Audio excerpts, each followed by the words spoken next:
दोस्तों सभी को नमस्कार। दोस्तों आज आपके साथ कुछ ऐसे टॉपिक डिस्कस करने जा रहा हूं जो आपसे इंटरव्यू में वहां पे ज़रूर पूछे जाएंगे और पहले भी पूछे गए हैं इस तरह के क्वेश्चन। तो अभी आप आगे चलकर चाहे हिस्ट्री का इंटरव्यू देने के लिए जाइए, चाहे कॉमर्स का या केमिस्ट्री का, तो इस तरह के जो क्वेश्चन है वो आपसे ज़रूर पूछे जाएंगे। तो ये क्वेश्चन होंगे छात्रों की समझ और मानसिकता से पूछे जाने वाले पर्सन। ठीक है। तो कई बार दोस्तों आपके सामने कुछ सिचुएशन दे दी जाती हैं, वो बच्चों की मानसिकता से जुड़े हुए होती हैं। तो उसी तरह के जो ये पर्सन हैं, तो देखते हैं।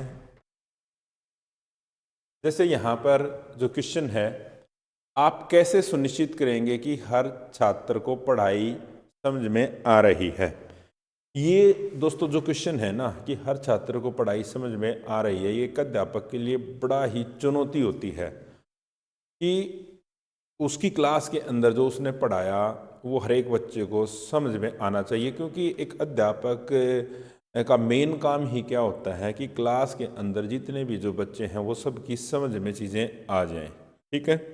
तो एक अध्यापक के लिए सबसे बड़ा जो विषय क्या होना चाहिए, यही होना चाहिए कि जो उसने पढ़ाया है वो बच्चों को समझ में आया या नहीं। और बच्चों की भी बात की जाए तो क्लास के अंदर जो जितने भी लेवल के बच्चे हैं उन सभी को समझ में आया या नहीं। तो यदि दोस्तों आपके सामने भी इसी तरह का पर्सन आ जाए, आप कैसे सुनिश्चित करेंगे कि हर छात्र को पढ़ाई समझ में आ रही है या नहीं। तो दोस्तों हमारी क्लास के अंदर जो बच्चे होते हैं वो अलग अलग गति से सीखने वाले होते हैं।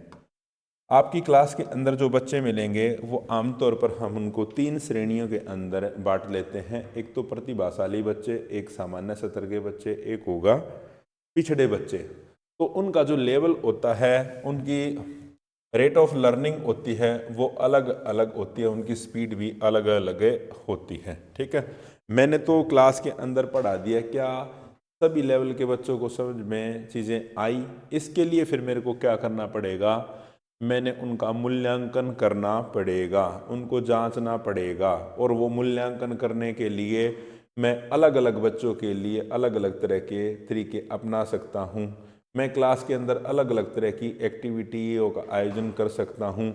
जैसे मैं एक ग्रुप डिस्कशन कर सकता हूँ क्लास के अंदर, मैं क्विज़ का आयोजन कर सकता हूँ, और दूसरी भी मूल्यांकन करने की बहुत सारी गतिविधियाँ होती हैं जिनका मैं क्लास के अंदर आयोजन करूंगा और बच्चों की भागीदारी उसके अंदर सुनिश्चित करूंगा। और उसी के आधार पर फिर मेरे को ये पता चलेगा कि जो मैंने क्लास के अंदर टॉपिक कराया वो मेरे बच्चों को समझ में आया, किस लेवल तक समझ में आया है, और किन बच्चों को प्रॉब्लम आई है और उनके लिए मेरे को क्या करना पड़ेगा। ठीक है। और दोस्तों एक टीचर को जब तक क्लास के अंदर उसने जो चीज़ें पढ़ाई हैं बच्चों को, जब तक उसकी क्लास के सभी बच्चों को वो चीज़ नहीं आ जाती, बच्चे समझ नहीं पाते, तब तक वो आगे नहीं बढ़ सकता। ठीक है। तो आप ये तरीके अपना सकते हो।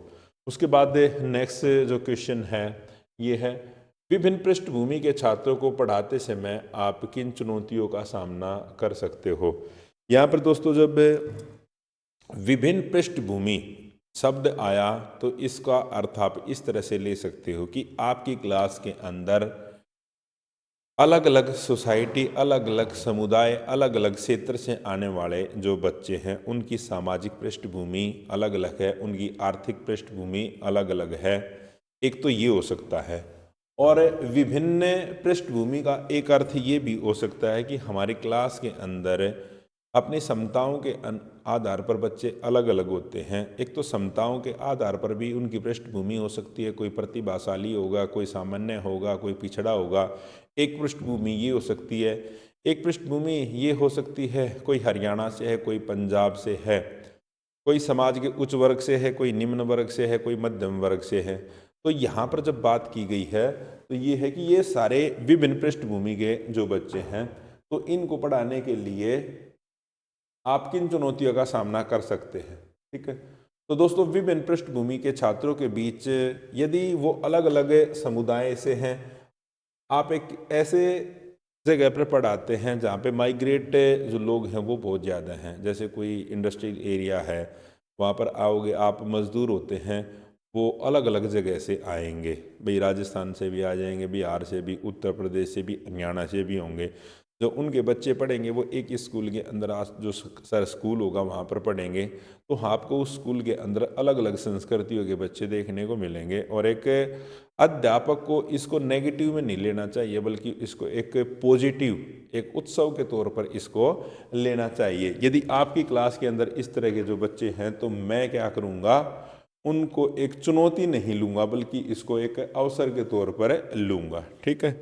और मैं क्लास के अंदर इस तरह का वातावरण बना के रखूँगा ताकि अलग अलग पृष्ठभूमि के जो बच्चे हैं, सामाजिक जिनकी पृष्ठभूमि अलग अलग हैं, वो भी अच्छे ढंग से सीख सके। या फिर जो हम में आईक्यू के आधार पर भी जो बच्चे अलग अलग हैं, उनको भी मैं एक साथ लेके चलूँगा, उनके लिए भी ऐसा वातावरण करूँगा कि वो सभी सीख सके। ठीक है। तो यानी मेरे को एक ऐसा, ये कह सकते हैं ना, इंक्लूसिव एजुकेशन, समावेशी शिक्षा का सहारा लेकर हमने चलना पड़ेगा। इसके लिए आपको कुछ अतिरिक्त प्रयास करने पड़ेंगे, अध्यापक को अतिरिक्त कार्य करना पड़ेगा, अतिरिक्त समय भी देना पड़ सकता है, बच्चों से अपने लेवल पर बात भी करनी पड़ सकती है, उनके लेवल पर जाकर उनसे बात भी करनी पड़ेगी। तो इसको आपने एक चुनौती नहीं लेना, बल्कि इसको एक अवसर के तौर पर लेना है। और अवसर के तौर पर दोस्तों कैसे ले सकते हैं हम,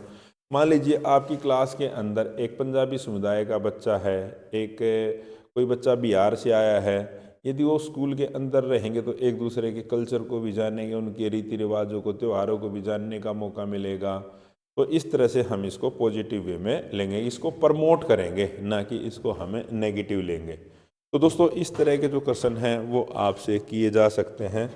उसके बाद आगे चलते हैं। तो दोस्तों इस तरह के जो प्रश्न हैं उनको आपने अच्छे ढंग से तैयार करना है। आपको और भी बहुत सारे प्रश्न आपको इस तरह के जो मिलेंगे, लेकिन इसके लिए आपको हमारी ऐप पर आना पड़ेगा। आपको गूगल प्ले स्टोर पर आप जाइए, वहाँ पर हमारी जो ऐप है एडू चाणक्यन, उसको डाउनलोड कीजिए। तो आगे की जो क्लास है आपको कंटिन्यू वहाँ पर मिल जाएगी। इस क्लास में तो हमने इतना ही डिस्कस किया है। और आपका कोई भी पर्सन है तो आप 9996406888 पर कॉल कर सकते हो। और हमारे यहाँ पर जो बैचेज चले हुए हैं, हिस्ट्री, कॉमर्स, केमिस्ट्री का भी रिजल्ट आया नहीं है, लेकिन बैच शुरू हो चुके हैं, तो आप ज्वाइन कर सकते हो। और नए साल के उपलक्ष्य में हमने एक ऑफ़र लेके आए हैं हम, जिसमें हमारे यहाँ पर जो सभी बैचेज हैं जो चले हुए हैं उसको हम 299 ऑनलाइन आपको सारे बैच ये मिल जाएंगे। ठीक है। तो दोस्तों आप गूगल प्ले स्टोर से आप हमारी ऐप पे एडू चाणक्यन डाउनलोड कर लेना, तो ये सारी चीज़ें वो आपको वहाँ पर मिल जाएंगी।